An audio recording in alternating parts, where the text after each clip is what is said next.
de Algunas medicina. carreras de nombre que tenemos.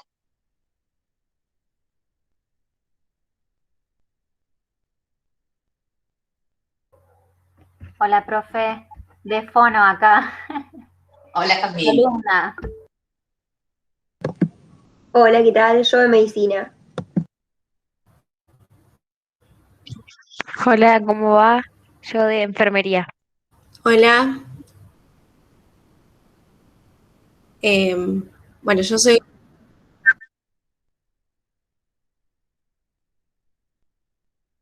No te pudimos escuchar, pero estoy viendo que están poniendo. Por lo visto hay de las 3 escuelas. Bueno, eso es interesante. Me alegra que haya interés en estas temáticas, porque, bueno, nos atañen, porque como bien decían, digamos, la educación es fundamental y en el caso de la ESI también está muy vinculada a la salud y vamos a tratar de comentar eso. A mí me gustaría empezar reflexionando acerca de cómo se ha ido transformando el concepto de infancia. Sabemos que cada época y cada sociedad intenta asignarle un lugar, un sentido a esa etapa de la vida, y si bien han sucedido diferentes transformaciones, desde hace tiempo las niñas y los niños son sujetos de derecho, así lo establecen diferentes marcos legales, y desde hace poquito, precisamente en el año 2020, la Defensoría de las Niñas, Niños y Adolescentes propuso hablar de las infancias y las niñeces, es decir, poder pensar en una concepción plural, entendiendo que existen tantas infancias como niñas y niños que quepan en ellas, lo cual resulta interesante. En relación a esos marcos legales que les mencionaba, podemos decir algunos, se encuentra la Convención de los Derechos de las Niñas, Niños y Adolescentes, la Ley de Protección Integral de la Niñez y la Adolescencia, la Ley de Educación Nacional, también tenemos ciertas reformas interesantes que se hicieron en el Código Civil y, por supuesto, la Ley de Educación Sexual Integral. Más allá de las particularidades de esos marcos legales que garantizan derechos para las infancias y adolescencias, en todos los casos se resalta que las niñas, niños y adolescentes son personas, son seres humanos, son sujetos que se encuentran en proceso de crecimiento, desarrollo y aprendizaje, que esos procesos acontecen en un medio familiar, social y cultural, que la función primordial que la educación debe cumplir es promover el desarrollo personal y el propio proyecto de vida que cada estudiante quiera realizar, es decir, que hacen una apuesta a la singularidad y la diversidad que distinguen a cada sujeto. Respecto de la ESI, me parece interesante hacer una distinción. La ESI tiene que ver con el abordaje de la sexualidad, y la sexualidad es una construcción en la que intervienen diferentes aspectos, biológicos, sociales, culturales, afectivos, éticos. Y hay que aclarar que la sexualidad no es sinónimo de genitalidad. Muchas veces se los emparenta estos términos como si remitiesen al mismo significado, y eso muchas veces da lugar a confusiones, y en otros casos hay personas que aprovechan para generar confusión y entonces arremeter contra la implementación de la ESI en todas las escuelas. La sexualidad tiene que ver con el modo en que construimos vínculos con otras personas, ¿sí? Tiene que ver con la manera en que nos relacionamos. Y por eso la ESI, además, ¿sí?, por supuesto, de abordar el conocimiento acerca del cuerpo y los cuidados que hay que tener sobre el propio y también sobre el cuerpo ajeno, por supuesto, la salud en general y en particular la salud reproductiva y sexual, la ESI lo que propone es una formación armoniosa, equilibrada y permanente de todas las personas. Propone valorar y respetar las diferencias. Trata de abordar temáticas que tienen que ver con la posibilidad de construir vínculos saludables basados en el respeto y en el afecto. Y por supuesto, también tiene un objetivo muy interesante que tiene que ver con la prevención del abuso sexual infantil. Es decir, la ESI es una propuesta educativa que trasciende al cuidado de la salud, al cuidado de la salud sexual y reproductiva, ¿sí? Porque en realidad es una herramienta de transformación cultural para tratar de erradicar la desigualdad de género, la violencia que está instalada en nuestra sociedad, y lo interesante es que nos permite ir haciéndolo desde la primera infancia, entonces se pueden hacer cambios que son muy interesantes, ¿no? Porque la infancia, digamos, y la adolescencia es siempre una apuesta al porvenir y a un futuro distinto, por lo menos el presente que estamos construyendo quienes ya nos volvimos grandes. Y por lo tanto, esta propuesta que es transversal debe abarcar todos los niveles educativos. Entonces hay que pensar en esos ejes de acuerdo a las etapas del desarrollo, a las capacidades de las niñas y los niños, y también a las distintas áreas del conocimiento. Un recurso fundamental para poder abordar la ESI es la literatura, ¿sí? Porque es un recurso que nos permite conectarnos con otras historias, con personajes que transitan momentos complejos y encuentran soluciones para esas situaciones que les toca vivenciar, porque nos invita a volvernos personas más sensibles, más reflexivas, más comprensivas, ¿no? Y en este sentido quería compartir una cita preciosa de María Teresa Andrueto, que es una maravillosa escritora, y ella se pregunta lo siguiente: ¿para qué sirve la ficción? ¿Tiene alguna utilidad, alguna funcionalidad en la formación de una persona, en nuestro caso la de un niño o una niña, es decir, justamente de una persona en formación? Vamos los hombres y las mujeres al diccionario para saber acerca de las palabras, y a los libros de ciencia para saber sobre ciencia, y a los diarios y a los periódicos para leer las noticias de último momento, y a las carteleras de cine para saber qué películas pasan. Pero ¿a qué sitio vamos para saber acerca de nosotras y nosotros? Los lectores, las lectoras, vamos a la ficción para intentar comprendernos, para conocer algo más acerca de nuestras contradicciones, miserias y grandezas. Es decir, para conocer acerca de lo más profundamente humano, ¿no? Y en este sentido, cuando la ESI propone temáticas diversas y complejas muchas veces de abordar, si pensamos sobre todo en niñas y niños pequeños, donde tenemos que tener cuidado en el modo en que comunicamos esas temáticas que sabemos que pueden impactar en su subjetividad, la literatura es una gran aliada. Podemos pensar en algunos textos que son maravillosos en relación al trabajo de la afectividad, del respeto por las diferencias, que esto promueva la construcción de vínculos respetuosos, como por ejemplo Amigos por el viento de Diana Bodog, Miedo de Graciela Cabal, El Club de los Perfectos y Bicho Raro de Graciela Montes, Cuero Negro, Vaca Blanca de Pablo Bernasconi. Estos son algunos libros donde se trabaja fundamentalmente las diferencias que acontecen y que a veces molestan, y bueno, el modo en que los personajes de estas historias intentan resolver ese conflicto. Podemos apelar además a otras manifestaciones artísticas, y no solo a la literatura. La música es muy valiosa. Si hablamos de niñas y niños pequeños, tenemos el maravilloso repertorio de cantos cuénticos, ¿no? Donde en una canción como Secretos hablan de la importancia de develar esos secretos que dañan, que tienen que ver con el abuso sexual infantil. La canción Juntes, que permite mostrarle a las niñas y los niños que tienen derecho a crecer libres, es decir, los juguetes, los juegos, los colores no tienen género. Otra canción que se llama ¿Por qué? ¿Por qué? Donde deja claro que las niñas y niños tienen derecho a preguntar, ¿sí? Y a que sus voces sean escuchadas, y quienes somos grandes debemos responder a sus inquietudes. Quiero para mí, otra canción preciosa que habla de los juegos y los juguetes, pero que solo tienen sentido si pueden ser compartidos con otras personas. Películas, como Intensamente, que muestran el valor de las emociones y cómo es importante poder ponerlos en palabras para que eso justamente no le haga daño a nuestros cuerpos y tampoco dañe los vínculos que vamos construyendo.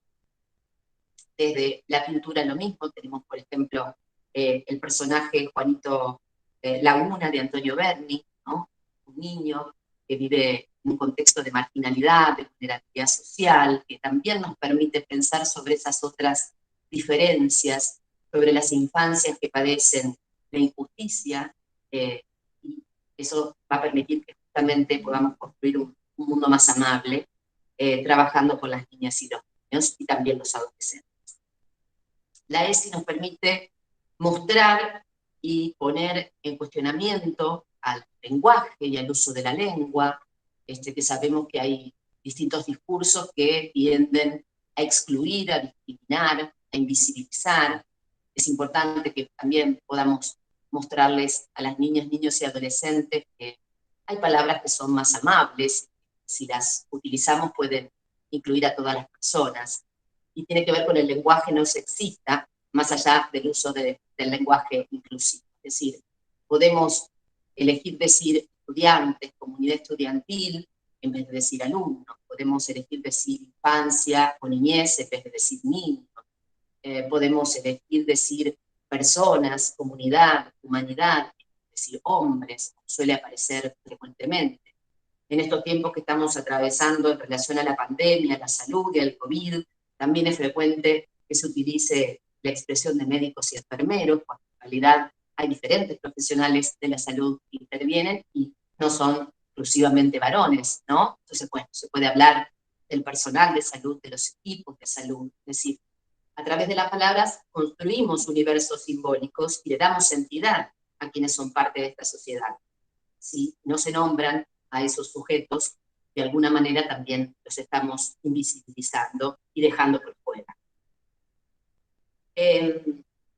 Siguiendo con las temáticas y los ejes que proponen AESI, y como decía antes, no se trata de una materia o de una asignatura, sino de una propuesta educativa transversal que debe atravesar todos los niveles educativos, desde el nivel inicial hasta el nivel secundario, y todas las áreas curriculares, ciencias o áreas del conocimiento. A veces se vuelve difícil pensar, pero bueno, ¿cómo voy a aplicar la ESI en lengua, en matemática? En otras instancias por ahí resulta más simple. Por ejemplo, en lengua tenemos la riqueza de la literatura. Podemos tomar textos, en algunos casos para cuestionar lo que esa historia está contando, o textos que les permitan a las niñas y los niños reflexionar y apostar a su sensibilidad para ponerse en el lugar de esos personajes. Desde las ciencias sociales podemos pensar acerca del rol de las mujeres en la historia, cómo muchas veces han sido invisibilizadas, de los estereotipos de género que no son actuales, que en realidad provienen desde el mundo, ¿no? Más allá de algunas diferencias que han sucedido. En el caso de las ciencias naturales es más simple pensarlo porque, bueno, ahí aparece en escena el conocimiento acerca del cuerpo y los cuidados que hay que tener. En formación ética ciudadana se abordan los derechos, entonces, bueno, muy importante que las niñas, niños y adolescentes sepan cuáles son sus derechos, que puedan conocer cuánto nos costó a las mujeres tener algunos otros derechos, y en ese sentido también construir ciudadanía, tomando los ejes de la ESI. En educación física, digamos, sabemos que hay deportes que no han estado permitidos para las mujeres durante mucho tiempo, o que se establece que determinados juegos son de niña o de niño, entonces eso también se puede poner en cuestionamiento y mostrar que en realidad la actividad física, el deporte y el juego le pertenecen a todas las personas, y eso vale lo mismo para las infancias y adolescencias. En el caso de las matemáticas, se pueden abordar contenidos que tienen que ver con las estadísticas, los porcentajes, las fracciones, tomando datos en relación a la violencia de género, a los femicidios, ¿no? Para que se puedan articular esos contenidos y permitir que niñas, niños y adolescentes conozcan y de alguna manera también eso dé lugar a la reflexión, más allá del aprendizaje propio de las nociones matemáticas. Y como este encuentro tiene que ver con la fecha en la cual mencionamos el Ni Una Menos, pensé en algunas propuestas para compartirles en distintos niveles, ¿no? Si pensamos en el nivel inicial, por ejemplo, podemos compartir un libro que se llama El libro de los cerdos es una historia que tiene que ver con una familia donde el padre es un señor muy autoritario, ¿sí? Donde están bien claros y fijos esos roles asignados a varones y mujeres dentro de la familia y de la sociedad. Tienen hijos varones y esos hijos varones replican ese modelo patriarcal enseñado por su padre, y de alguna manera son claramente violentos en el trato hacia su mamá, que es una mujer, ¿no? De manera que, bueno, las niñas y niños puedan reflexionar, ¿sí?, sobre el funcionamiento de esa familia, el modo en que se vinculan, y también puedan pensar en la propia historia, en la propia familia, ¿no? Para empezar a desarticular esos estereotipos, ese modo de construir lazos que muchas veces se naturaliza, porque eso es lo que se aprende y se conoce. Eso es lo maravilloso que tiene la escuela. La escuela, como segunda institución social, le puede mostrar a las niñas y a los niños que hay otros modos de construir lazos. En el nivel primario, en el primer ciclo, se puede trabajar sobre los carteles que hay en la vía pública y también sobre las publicidades, que en general replican también esos estereotipos de género. La cartelería que asume que con el genético masculino está incluyendo a todas las personas que somos parte de esta comunidad, y entonces invitar a las niñas y a los niños a esta reflexión. En el nivel primario, en el segundo ciclo, podemos tomar algunas canciones que tienen que ver, no quiero estigmatizar al ritmo musical del reggaetón, pero digamos que por lo menos en lo que se escucha en algunas radios, o lo que escuchan en mi caso mi sobrina y mi sobrino, es difícil no hacer críticas, ¿no? Por ejemplo, la canción Miénteme de ti, Pareja del Año de Yatra, y así podríamos nombrar muchísimas más, donde se naturalizan situaciones de violencia en el contexto de la pareja o entre los vínculos que se construyen, y bueno, poder poner a las niñas y a los niños también, interpelarlos, cuestionarlos, si a ustedes les gustan estas canciones, les gustan estas cantantes, estos grupos de música, ¿qué les parecen esas letras? ¿No? Porque a veces, vieron que una reproduce casi sin pensar lo que está cantando o lo que está oyendo.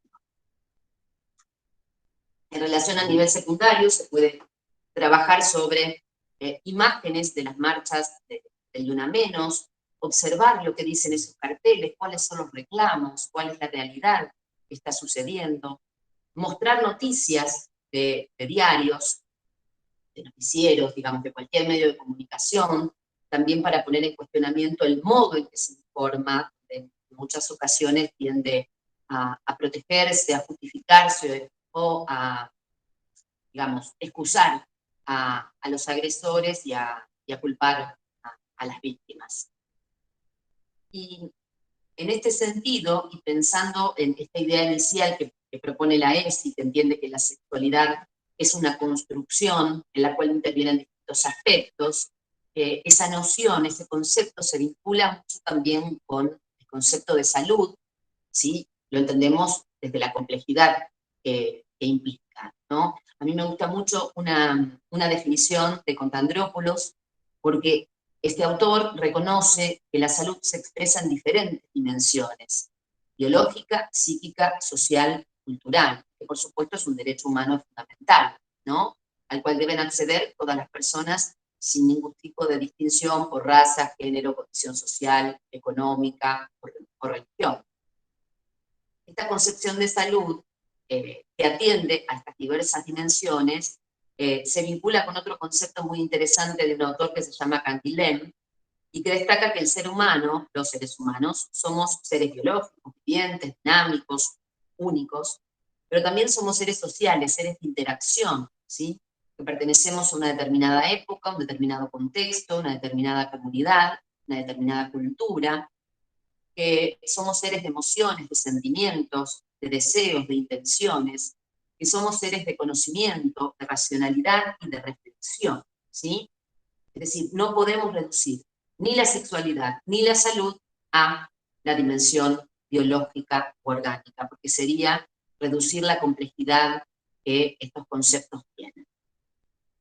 Y si pensamos en la ESI, que fundamentalmente se ocupa de cuidar a las infancias y trata de promover vínculos saludables, libres de todo tipo de violencia, es interesante mencionar que la OMS considera que la violencia es una problemática de la salud prevalente por la magnitud, por la extensión y las consecuencias que provoca en la vida de las personas que las padecen. Y en el caso de las infancias, hay también distintas maneras de ejercer violencia contra ellas y son enmarcadas dentro de los malos tratos a las infancias, que por supuesto impactan en su subjetividad, en su crecimiento, en su desarrollo y en sus aprendizajes. Dentro de malos tratos a la infancia podemos mencionar el abandono o trato negligente, que tiene que ver con la imposibilidad de cumplir con las necesidades físicas y psicológicas de la niñez, que por supuesto siempre necesita de la protección de las personas adultas. La violencia sexual incluye el abuso sexual infantil, el acoso sexual y la explotación sexual.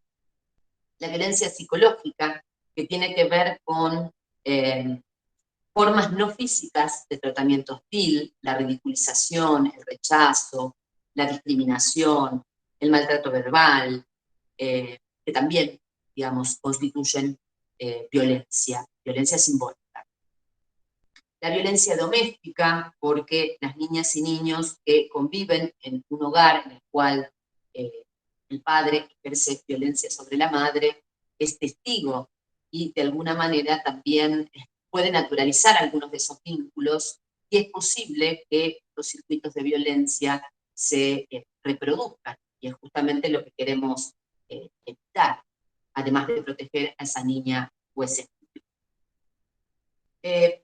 Por otra parte, algo interesante que nos permite la ESI es poner en cuestionamiento antiguas concepciones y paradigmas que en realidad se siguen sosteniendo, ¿no?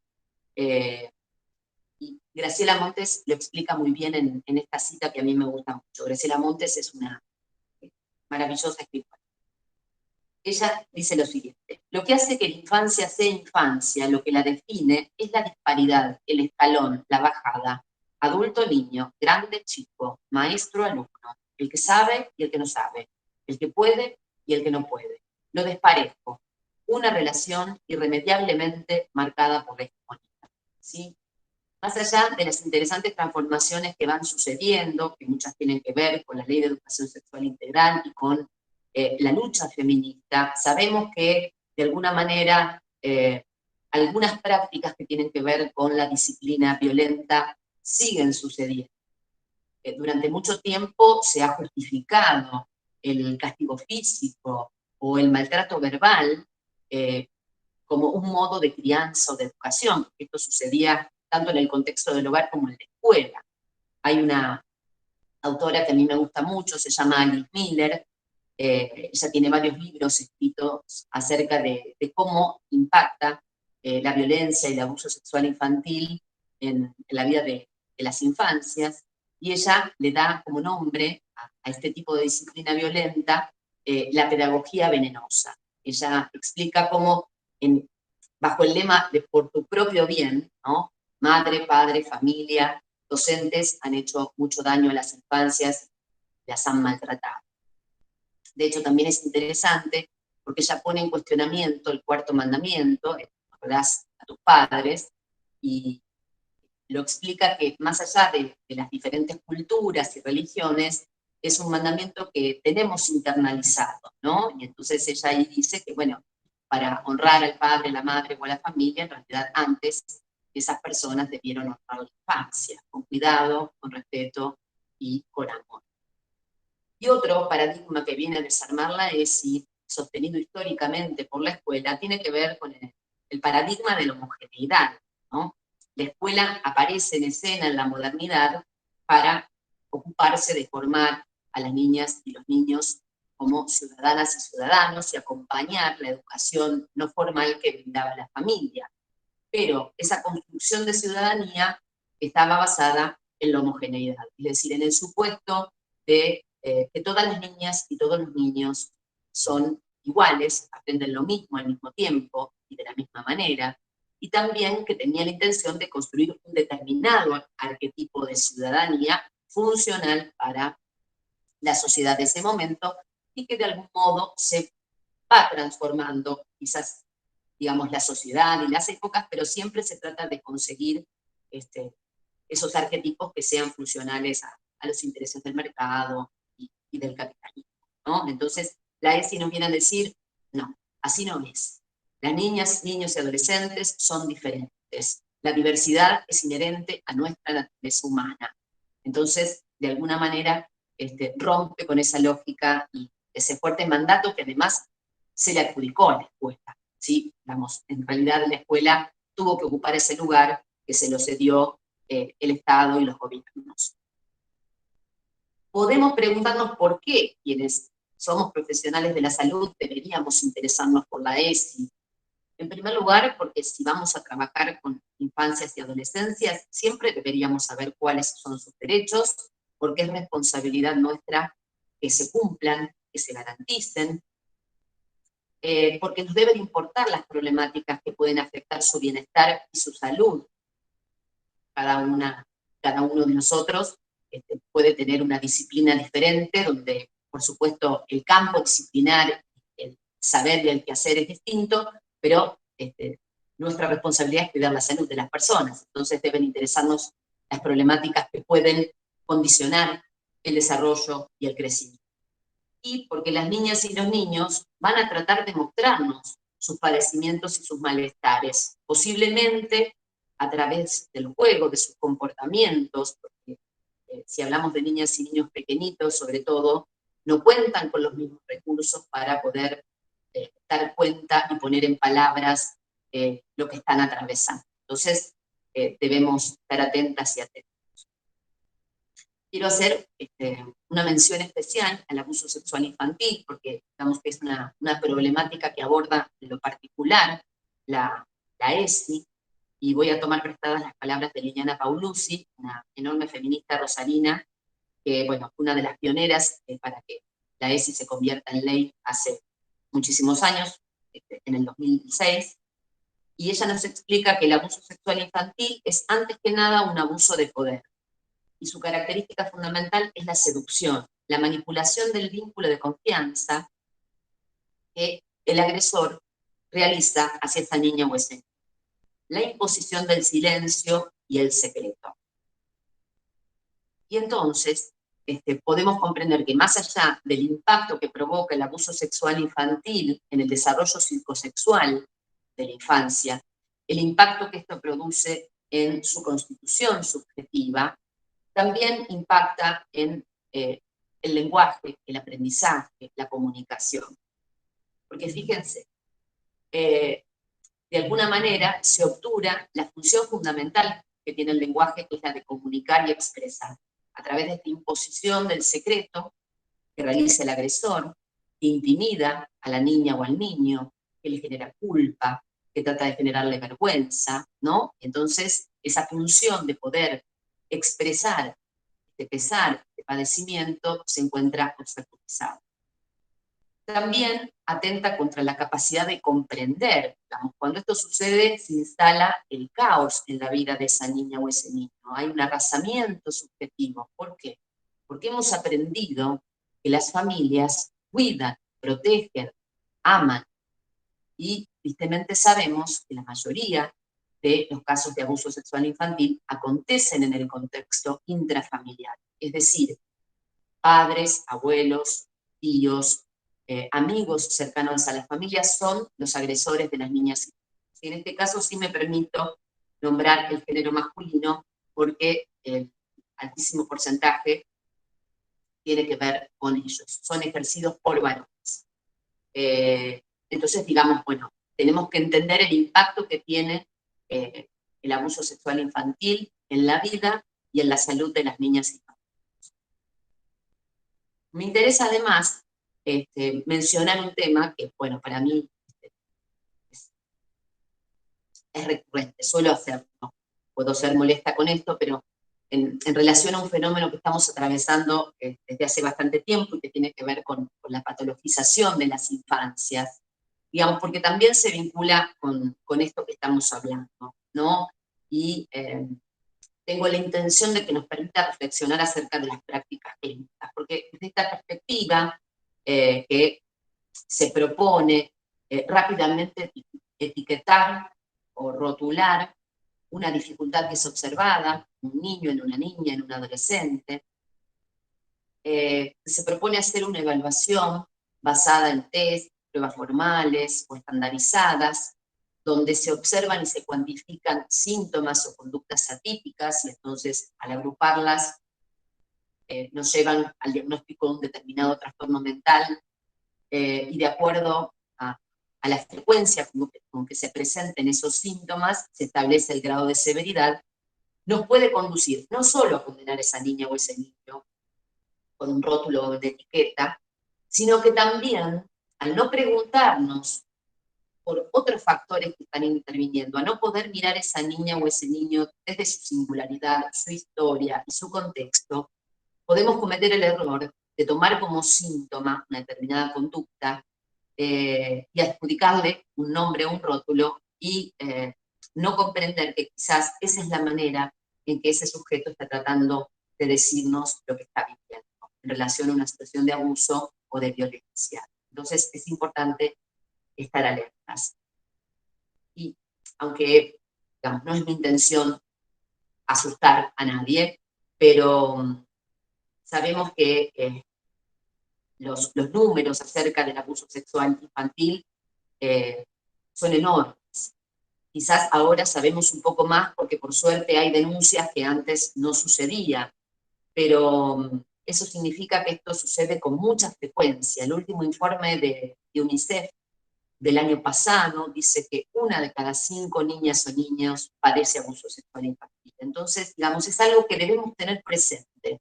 No podemos hacernos las desentendidas ni los desentendidos. Es algo que sucede y entonces siempre hay que estar un poquito en alerta porque algunas de estas cuestiones pueden estar sucediéndole a las infancias con las que pudiéramos trabajar. Y como soy fonoaudióloga y no puedo con mi genio, tengo también que recordar que la palabra es la herramienta más valiosa con la que contamos las personas para poder comunicarnos, crear lazos, expresar lo que sentimos y pensamos, comprender lo que otras personas intentan decirnos, para hacernos parte de una comunidad, de una determinada cultura, para pensar, para reflexionar, para ordenar nuestro propio mundo interior.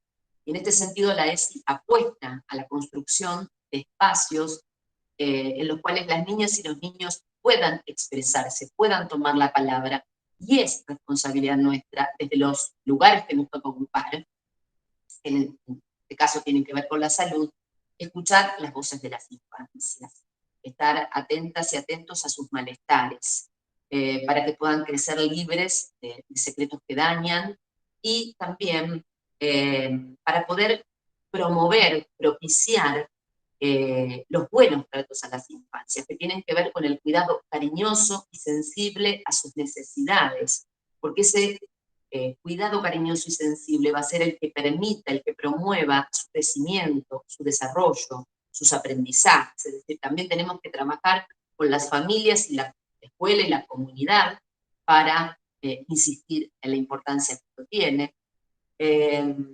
También sería bueno, esto también nos lo permite hacer la ESI, desmistificar algunos conceptos, ¿no? Esto de la familia como ese sitio sagrado, y en todo caso asegurarles a las niñas y a los niños que las familias cuidan, aman y protegen y respetan. Por lo tanto, si algún familiar no lo está haciendo, entonces quizás no sea familia, ¿no? Y que en realidad lo que es sagrado, lo que es intocable, es la infancia. Porque más allá de ser profesionales de la salud, además somos personas adultas. Las personas adultas somos siempre responsables del bienestar o el malestar de las infancias, porque como diría Graciela Montes, somos quienes tomamos decisiones, los que toman decisiones son siempre responsables. Bueno, y para terminar, quisiera leerles un cuento que tiene que ver con la temática que hoy nos convoca, y después me callo la boca, y así les doy la palabra para que puedan hacer comentarios, preguntas, lo que tengan ganas de compartir en este encuentro. Este cuento se llama Los niños también lloran. Bueno, y empieza así. Franco anda muy apenado, extraña mucho a su abuela. Su mamá dice que se fue de viaje al cielo, que está cerca de las estrellas. Franco no termina de entender lo que su mamá le explica, pero sí entiende que debe haberse ido lo suficientemente lejos, porque desde hace meses no la ha vuelto a ver. Le pide a su mamá que le cocine papas fritas y buñuelos, porque esos aromas le recuerdan a su abuela. Escucha una y otra vez los últimos audios de WhatsApp que habían compartido. Franco tiene miedo de olvidarse de su voz. Sabe que todo lo demás es inolvidable. Franco está triste, pero además tiene otro problema, porque desde que era chiquito, más chiquito de lo que es ahora, le enseñaron que los niños no lloran. Por eso se anda tragando todas las lágrimas, y las lágrimas que se meten en la panza y no salen por los ojos solo traen más problemas. Dolor de garganta, dolor de panza, mucha bronca, un montón de rabia. Por ese motivo algunas personas creen que Franco está enojado, no saben que en realidad está triste.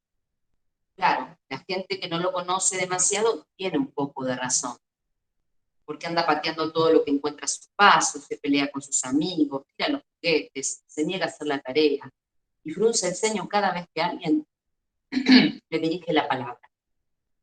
Pero un día algo comienza a cambiar en la vida de Franco, aunque su abuela sigue estando lejos.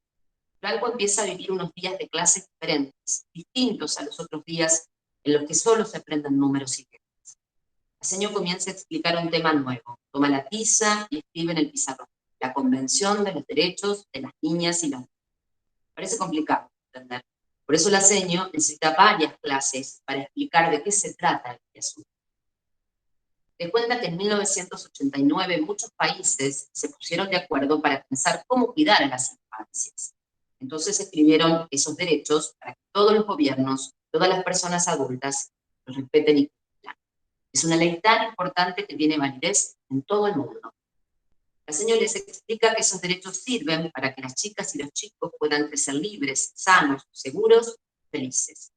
Según parece, esos derechos son igualitos para todas las niñas y todos los niños. No importa su estatura, su peso, ni su color de piel, si tienen pelo corto, largo, lacio o con rulos. Tampoco el país en que nacieron, sus creencias, gustos o costumbres. Otro día les cuenta que también tienen derecho a tener una familia que les brinde amor y cuidado, un hogar donde vivir, abrigo y comida, que deben recibir ayuda y atención médica si tuviesen algún problema, y algo más, algo muy importante, tienen derecho a jugar, nada de trabajar, eso es cosa de grandes. El único trabajo que tienen que hacer es ir a la escuela. Las clases continúan, la señora dice que las niñas y los niños deben ser protegidos de cualquier tipo de maltrato, que tienen derecho a expresar sus ideas y sentimientos, y como ella quiere quedarse tranquila de que comprendan bien, menciona algunos ejemplos. Entonces afirma con muy fuerte que pueden jugar a lo que se les dé la gana, que pueden vestir los colores que prefieran, que pueden llorar si están tristes y reírse hasta que les duela la panza cuando están felices. También pueden enojarse, incluso con los grandes, si alguien hace algo que no les gusta. Es más, si el asunto fuese un poco complicado, pueden pedir ayuda a otra persona adulta para que intervenga y los proteja. Franco está muy asombrado, muy aliviado también. Entonces se anima a llorar bajito y a contar su tristeza. Algunos chicos lo miran de reojo, se ponen tan incómodos que no saben qué hacer. Sus amigas y amigos lo escuchan. Juan lo palmea en la espalda. Agustín asienta con su cabeza como si entendiese su dolor. Ana le da un abrazo, el resto se suma y lo apretujan con tanta fuerza que Franco consigue alargar todas las lágrimas que se le habían metido en la panza. Pero la historia no termina aquí. Parece que Franco no es el único sorprendido ni aliviado. Julia está feliz porque puede pedirle a su mamá que deje de comprarle ropa de color siempre rosado. Es que a Julia le encantan todos los colores, y tiene razón, habiendo tantos tonos y matices, porque elegirle siempre el mismo. Martín se siente muy contento de poder jugar a ser maestro. Inés ya tiene la pelota bajo el brazo. Ahora sabe que puede jugar al fútbol con sus compañeros y ellos también lo saben. Los niños están felices de poder jugar a ser padres por un rato y las niñas están tan entusiasmadas con ser superheroínas. Entonces a la señora se le ocurre una idea para ese relato. Les propone invitar a sus familias para que puedan aprender un poco sobre los derechos de las niñas y los niños. El ansiado día llega, el aula es puro bochincha y alboroto. Las chicas y los chicos cuentan todo lo que han aprendido. La señora mira con atención a sus familiares. Puede ver algunas caras preocupadas, también otras que lagrimean de orgullo por sus hijas. Mira a sus alumnas y alumnos con alegría, confirma que fue una gran decisión dejar los números y las letras por un rato para que las niñas y los niños aprendan que tienen derecho a ser libres. Bueno, muchas gracias. Ahora soy yo la que los y las escucha.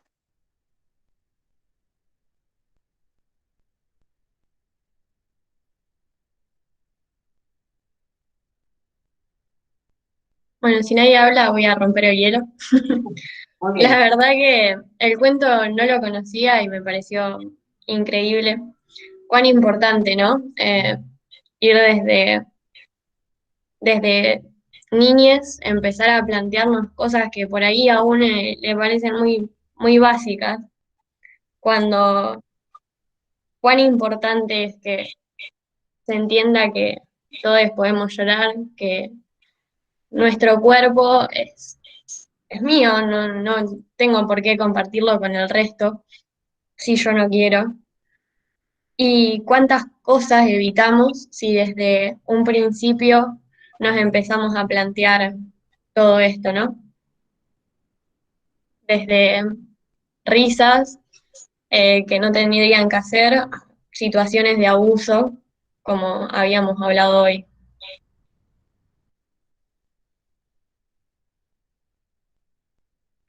Gracias. Sí, digamos, eso es lo interesante de la ESI, que podemos empezar a hacerlo desde que las niñas y niños son pequeñitos, para que se pueda transformar mucho de lo triste y injusto que vivimos. Hola, yo soy Cintia. Tengo una pregunta. ¿Por qué en las escuelas no se implementa la ESI? Sé que yo soy profe de inglés y sé que es ley desde el 2006, creo que es. ¿Y por qué en las escuelas no se implementa? Hay muchas resistencias. Digamos, por un lado tenemos las escuelas religiosas, digamos, del culto que fuera, donde se oponen de alguna manera, proponen, por ejemplo, la ley de educación para el amor, digamos, donde en realidad hay contenidos religiosos y no laicos, porque, al menos en mi opinión, esto genera una serie de preocupaciones en algunos contextos. Pensemos que, por un lado, se apuesta a la libertad, y la libertad no es para cualquiera, digamos. Hay familias, hay personas, hay instituciones que temen a que las niñas y los niños sean personas reflexivas, pensantes, que puedan también decidir y tener sus propias ideas, ¿no?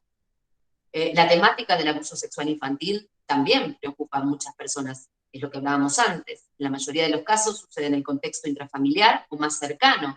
Entonces hay gente que no quiere que se destape la olla, ¿no? Entonces a veces, por eso me parecía interesante contar todos los lineamientos que propone la ESI, porque se trata de confundir, como diciendo que a las niñas y niños pequeñitos se les va a enseñar sobre la genitalidad, las relaciones sexuales, nada más alejado de eso, porque todo lo que se trata de hacer es de cuidar a las infancias y adolescencias. Esas temáticas específicas que tienen que ver con las relaciones sexuales, con la prevención de las enfermedades de transmisión sexual, con los métodos anticonceptivos, tienen que ver sí con la adolescencia que empieza a vivir la genitalidad, pero no con las niñas y niños que en realidad se están constituyendo como sujetos. Bien, gracias. No, gracias a vos por la pregunta. Y en realidad quiero decir algo, hay docentes, digamos, que hacen todos los esfuerzos para que sea posible y, digamos, en el contexto del aula, digamos, hacen su propia revuelta para que las niñas y niños tengan acceso a ese derecho. Sí, yo tengo nenes y bueno, el de 12, por ejemplo, el año pasado, bueno, en educación física, esto que hablabas vos, y que, bueno, le empezaron a hacer preguntas de, bueno, si había deportes para mujeres y deportes para hombres, por qué, bueno, y ahí como que lo empezaron a trabajar, pero si no, yo veo de parte de los padres bastante resistencia. Ujú. Sí, en el último tiempo desarrollamos 2 talleres sobre ESI y salud, y otra cosa que me impactó, había estudiantes de las 3 carreras, jóvenes, ninguna debía superar los 25 años, digamos, si pensamos en el tiempo de la implementación de la ESPA, de la sanción de la ESI, deberían haber tenido también, digamos, clases. Sí. Y nadie, excepto, digamos, esto, ¿no? Bien biologicista. El cuerpo está formado por 2 puntos. Y tampoco podían relatar ese tipo de experiencias. Me acuerdo solamente una alumna de una escuela pública que, digamos, podía dar cuenta en la secundaria de algunas otras experiencias, pero también muy acotadas. Sí, no, mi nene también el otro día, bueno, tenía prueba de ciencias naturales y era el aparato reproductor y femenino, masculino, le pregunté, le digo, ¿y les hablaron de sexualidad? Le digo, la maestra, ¿cómo lo habló este tema? Y me dijo, no, porque ya todos sabemos. Le digo, no, le digo, pero eso lo tienen que hablar en la escuela, le digo, tienen que aprovechar y preguntar justamente ahí, en esa materia. Digo, si no tienen otra materia. Pero bueno, es como que parece eso, como que es el aparato reproductor femenino, el aparato reproductor, y ya está, ahí se termina todo. Sí, y en relación a lo que vos decías, a veces también lo que se necesita, digamos, a las dificultades para que se termine implementando, es la formación de las y los docentes, porque también es cierto que se abordan temáticas complejas, como por ejemplo el abuso sexual infantil. Y son temas difíciles, digamos, donde a veces las docentes tienen buenas intenciones y quieren poder hacerlo, pero les afecta tanto en lo personal, que bueno, resulta difícil, ¿no? Y además, bueno, si uno va a trabajar una temática de esa complejidad, hay que tener todo un trabajo previo, digamos, no se puede titubear después si una niña o un niño, por ejemplo, revela un secreto. Hay que saber intervenir y con seguridad confiar, creer y pensar, por supuesto, en estrategias en el contexto de la institución y estrategias que son integrales, interdisciplinarias. Hay que estar preparada, digamos, para... Exacto, También, me parece claro. que, digamos, eso también a veces juega una mala pasada. Se necesita más formación en ESI en relación a la comunidad docente. Claro.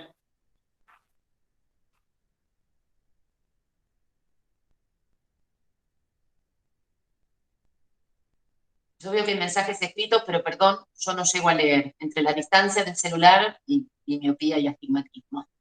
Así que cualquier cosa me leen. Ahí lo leo. Romina pregunta cómo transmitir esto cuando hay resistencia de las madres y padres en nuestro entorno familiar. A mí me parece que la manera más clara y contundente es decir que la ESI tiene que ver con el cuidado de las infancias y la adolescencia. Si decimos que vamos a tratar de generar que dentro del contexto de la escuela, y que también bueno, puedan reflexionar en los otros espacios de los cuales participen, se construyan vínculos basados en el respeto y en la valoración de las diferencias. Si se está tratando de prevenir situaciones de desigualdad, de violencia, porque es algo que no mencioné, pero por ejemplo también se trabaja específicamente el bullying, el acoso escolar. Si trabajamos para que las niñas y los niños conozcan que su cuerpo les pertenece y que ninguna persona puede apropiarse de su cuerpo y que si eso sucede tienen que pedir ayuda y de esta manera contribuimos a prevenir el abuso sexual infantil, digamos, son datos contundentes. Si hay alguien que se opone a eso, bueno, digamos, esa persona es la que tiene problemas.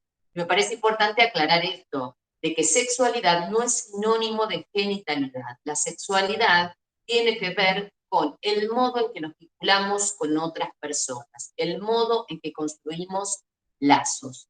Y el sentido es que sean respetuosos, amables y amorosos.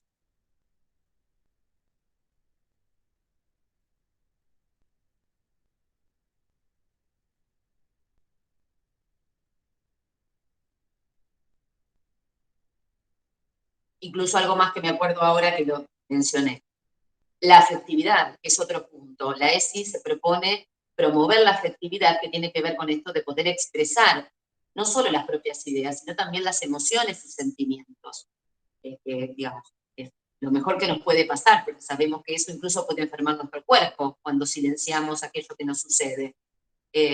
Y, digamos, esta posibilidad de promover espacios de diálogo, de reflexión, de intercambio, a través de distintos recursos como la literatura o el juego, o la música o el arte, es muy importante para la primera infancia, porque las niñas y niños pequeños no tienen los mismos recursos lingüísticos para expresar con claridad qué es lo que les pasa. ¿Vieron? A veces un niño o una niña es un berrinche, y una por ahí le quiere preguntar, ¿pero qué te pasa? ¿Estás triste? ¿Estás enojado? Más allá de la situación, y que está bien que nosotras y nosotros tratamos de ayudarlo a poner en palabras, no es tan fácil que ese sujeto pueda también con claridad expresar cuál es el sentimiento que está vivenciando, ¿no? Entonces, en la medida en que abrimos esos espacios, es más fácil de que se puedan reconocer y verbalizar.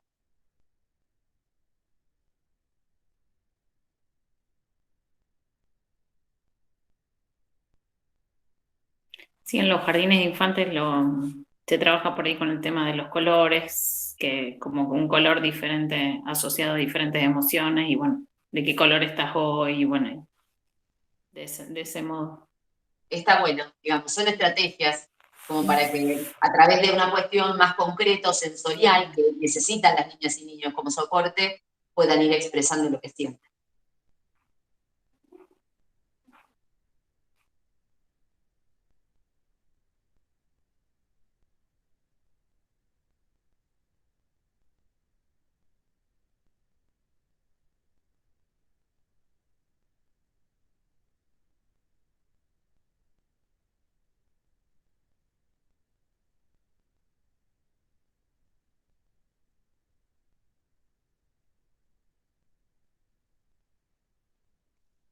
Ahí alguien dejó un mensaje en el chat también.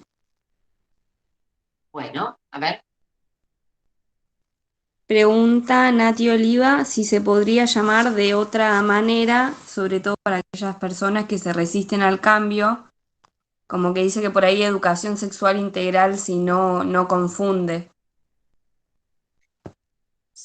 Posiblemente a lo mejor habría alguna otra alternativa.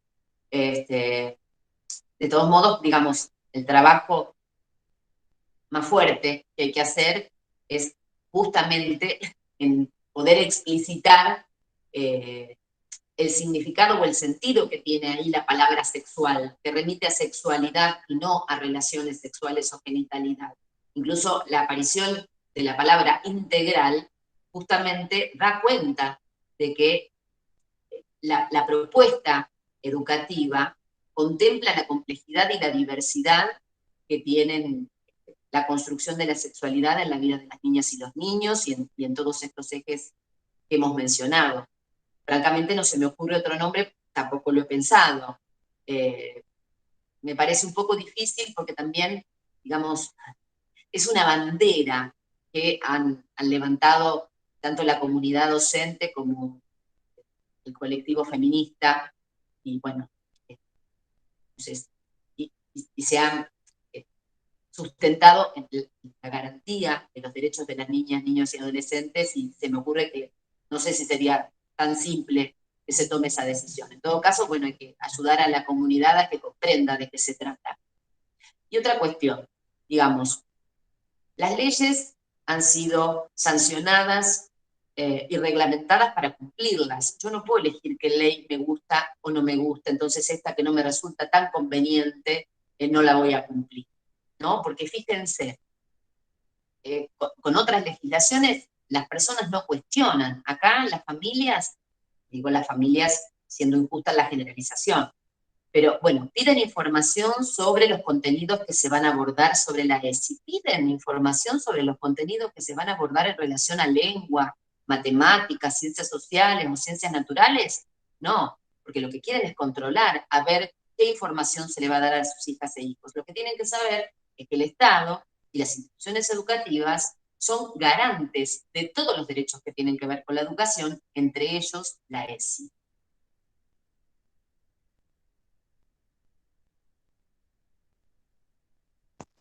Sí, yo creo que también habría que seguir luchando para deconstruir a esas personas que se resisten, porque creo que todos, es un proceso y no siempre es fácil, pero todos lo hemos ido haciendo. Yo, no sé, tengo recuerdo de cuando era más chica que decía, sí, sí, mi papá ayuda un montón en la casa porque a veces lava los platos, corta el pasto, y no, no es ayudar, es lo que le corresponde también. Y es un proceso que yo creo que todas hemos ido haciendo, que teníamos ese pensamiento, eh, y hay que seguir luchando por eso. Sí, de eso se trata. Justo el otro día, haciendo zapping, encontré unos programas en el canal Volver, digamos, en esto de que también es un proceso que todas las personas hemos ido atravesando. Y lo que escuchaba no lo podía creer. Y pensar que, por ejemplo, uno era un programa de Ginsburg, ¿no? Peor es nada. Digamos, en el tiempo que yo lo escuché, eso no me atravesaba, ni me interpelaba. Y cuando lo escuché ahora, yo digo, qué barbaridad. Es más, tenía como el recuerdo de que era una persona inteligente, progresista, y realmente las entrevistas que estaba haciendo, por lo menos con ese personaje, eran un espanto, ¿no? Y así tantas cosas, ¿no? Bueno, lo cotidiano, ayuda, colabora, ¿no? Digamos, por suerte ahora nos hacemos preguntas al respecto y tratamos de no naturalizarlo más. Digamos, pero es tan difícil porque durante mucho tiempo, no solo esta generación, sino también las que nos han educado, nos enseñaron eso. Por eso hay que desarmar y desarticular esos aprendizajes para poder construir otros para las niñas y niños de estos tiempos.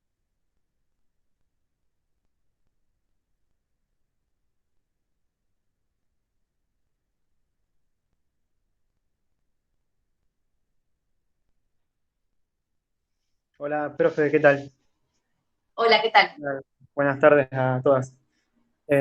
Muy, muy, va, muy enriquecedora me pareció toda la charla y me gustó mucho el cuento. Me hizo acordar, si bien no es para nada similar, pero me hizo acordar que hace algunos años leí un libro que está en una película muy conocida que se llama Un monstruo viene a verme, y trata sobre la historia de un niño que tiene la madre, que convive solamente con la madre, que la madre se enferma tiene leucemia y bueno, y tenía como los meses contados. Y bueno, y el libro trata sobre todo el proceso que tiene que hacer ese niño solo, con su abuela que ni siquiera lo visitaba nunca, que tenía mala relación, cómo tuvo que hacer todo un proceso de duelo paulatino, eh, y cómo lo enfrentaba todo en la escuela, o sea, con sus docentes, con sus compañeros, todos los problemas que le traía ese niño en su vida, cómo perdía la capacidad de jugar, de divertirse, de sentir. Y nada, me acordé de eso justo, de Bueno, ese libro que me pareció muy bueno, la verdad, porque termina con un desenlace más o menos como vos venías contando en ese libro, o sea, como al final lo que tenía que hacer un chico era expresar lo que sentía para poder terminar un duelo.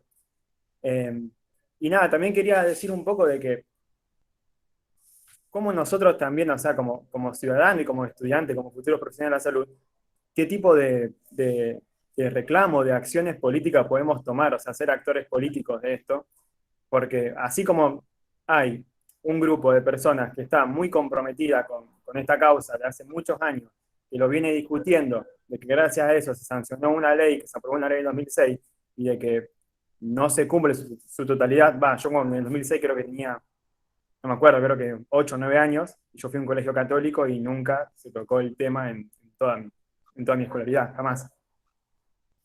Y nada, yo a veces pienso, o sea, ¿cómo hacemos para romper con esa vieja idea y contra estos actores políticos, o sea, los que están del otro lado de esto prácticamente, que juegan un rol activo? Que lo vimos, por ejemplo, hace poco cuando se puso en discusión la interrupción voluntaria legal del embarazo, que fue cuando salieron con, bueno, para esto necesitamos primero prevenir, o sea, primero necesitamos una educación sexual. Bueno, listo, está la ley de educación sexual integral de 2006. ¿Qué pasa? ¿Por qué no se aplica? Apliquémosla y después sale un rol activo que tiene participación política, que tiene mucho financiamiento, que son bastante grandes y poderosos, hasta poderosos diría, que te dicen con mis hijos no te metas ahora. Yo me acuerdo hace algunos años que toda la ciudad estaba empapelada con carteles que decía con mis hijos no te metas, a mis hijos los educo yo, y como que yo con mi hijo hago lo que quiero. Y no es así, o sea, hay una ley que está sancionada, como bien vos decís, y las leyes se cumplen. Bueno, ¿cómo hacemos nosotros como ciudadanos también para poder seguir reclamando y que no quede en esto? Porque las leyes se sancionan, pero después hay que aplicarlas. No basta solamente con tenerlas ahí, a eso me quería referir. Y nada, es muy, muy enriquecedora la charla, muchas gracias. No, muchas gracias a vos, Tomás, porque es interesante, bueno, la intervención que haces, digamos, porque también nos interpela, digamos, tenemos que, como comunidad, como sociedad, y bueno, quizás en especial quienes son familias y tienen niñas, niños o adolescentes que están en la escuela, deberíamos tomar la palabra para justamente hacer que las leyes se cumplan. Y en relación a lo que vos decís, con lo que sucedió con la ley de interrupción voluntaria del embarazo, eso fue muy claro cómo quedaron en evidencia, porque las mismas personas que antes no querían que se aplique la ley de educación sexual integral, de repente empezaban a pedirla porque no querían que sucediera la ley del aborto. En realidad, esa gente se molesta con las libertades ajenas, por eso es tan difícil dar batalla en ese sentido, ¿no? Y además, digamos, tienen pretensiones que son ridículas o infantilizadas, no infantiles, pues yo le tengo mucho respeto a la infancia, porque digamos, con mis hijos no te metas, a mis hijos los educo yo. No, la función de la escuela es educar, digamos, porque si no, las niñas y los niños serían criados, educados formalmente en sus hogares, ¿no? Entonces, lo que sí logran con el acompañamiento de algunos medios de comunicación, con el poder que tienen los distintos cultos, religiones e iglesias, es instalar esto en los medios y en las redes sociales.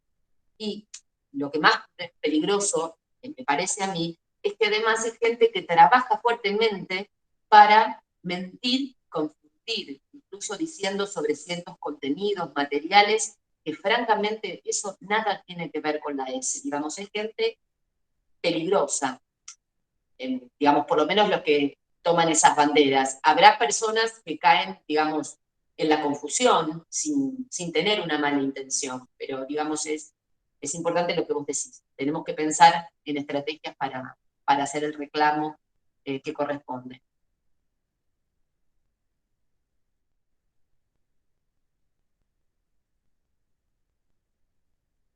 Y perdón, y a mí me parece que algo que está sucediendo desde hace un tiempo en relación a quienes son estudiantes en la universidad, cada vez hay más pedidos de que, por ejemplo, se aborden este tipo de temáticas, incluso la ESI.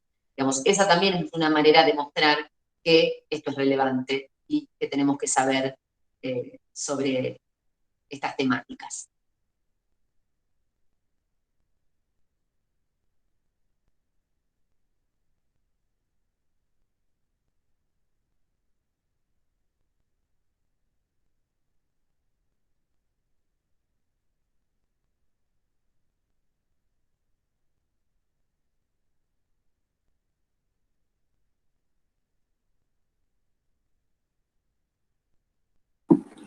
Yo quería agregar, ¿se me escucha bien? Porque tengo los auriculares, no sé si anda bien el micrófono. Sí, genial. No, quería agregar que me estaba acordando de una publicación que habías hecho vos, Fer, de un dibujo de un niñe que estaba la Bella Durmiente, que se despertaba y decía como, ¿por qué me das un beso sin mi consentimiento? Esto también resurgió ahora el tema de Blancanieves también, de cómo la levantaban, que por qué con un beso sin su consentimiento. Y nada, me parece que también desde chiquitos venimos con estas ideas, ¿no? En la cabeza desde todas las películas de Disney o los dibujitos o todo, en donde se naturalizan un montón de cosas que son un horror, que no están buenas. Entonces me parece como re importante estos espacios para justamente deconstruir, construir nuevamente un montón de ideas que teníamos y que hay que desconstruirlas porque realmente no están buenas. Nada, me parece re fundamental justamente estos espacios para tener esas herramientas, para poder hacerlo también desde nuestro lugar como profesionales el día de mañana, como decía mi compañero.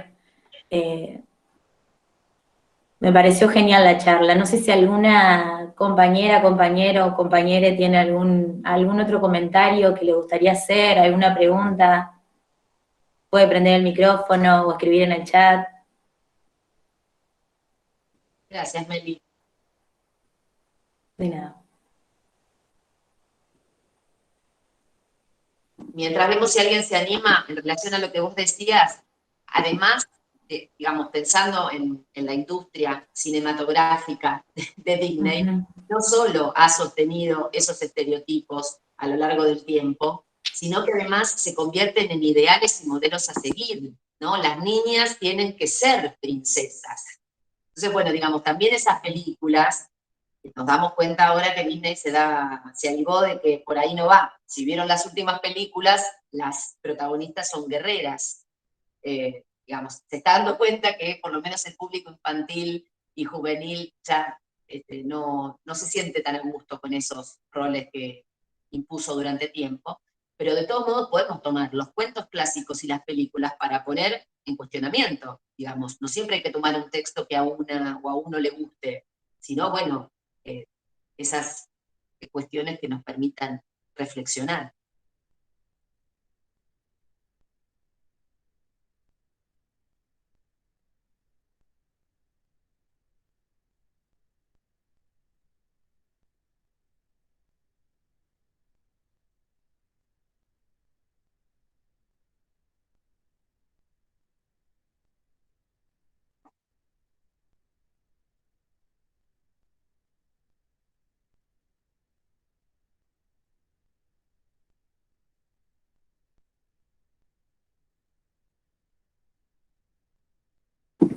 Bueno, no sé si alguien quiere hacer algún otro comentario, si no, para ya ir cerrando esta hermosa charla.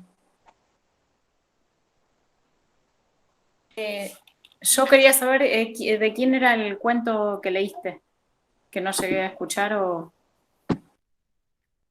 No lo dije, lo escribí yo. Ah, ay, qué lindo. Gracias.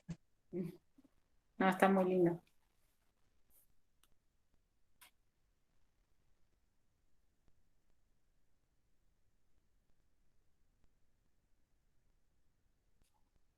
María, ¿cuál es tu apellido? Felice. Fernanda Felice. Figura María en el celular, pero bueno, en realidad sí.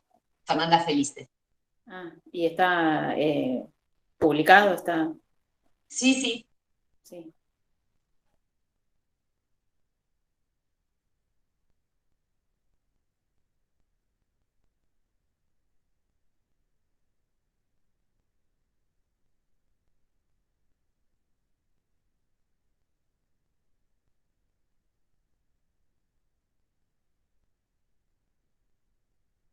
Nadie pregunta nada. Todos callados. Sí, me parece que hay ganas de ir a descansar y a comer algo rico. Demasiada virtualidad un viernes a esta hora, así que yo agradezco muchísimo que hayan participado y que bueno, hayamos podido compartir este encuentro.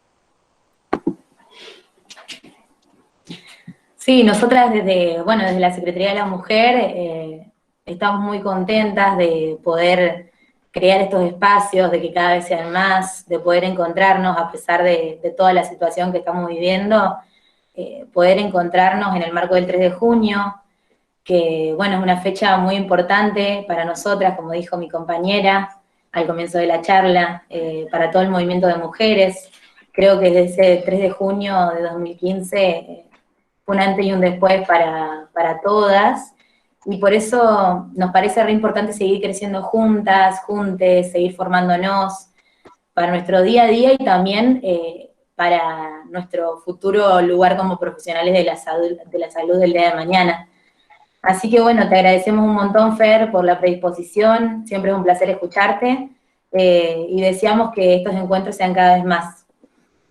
Y bueno, les recordamos que el martes tenemos otra charlita, que de todas maneras les vamos a recordar la semana que viene, y esperamos que les hayan disfrutado y les haya gustado. Después la vamos a publicar a la charlita en nuestro canal de YouTube. Así que bueno, muchas gracias a todas. Muchas gracias a vos, Fer, de nuevo. Y bueno, nos vemos. Bueno, La agradecida gracias. soy yo. Muchas Buen beso. gracias a todos. Gracias, Fer. Igualmente.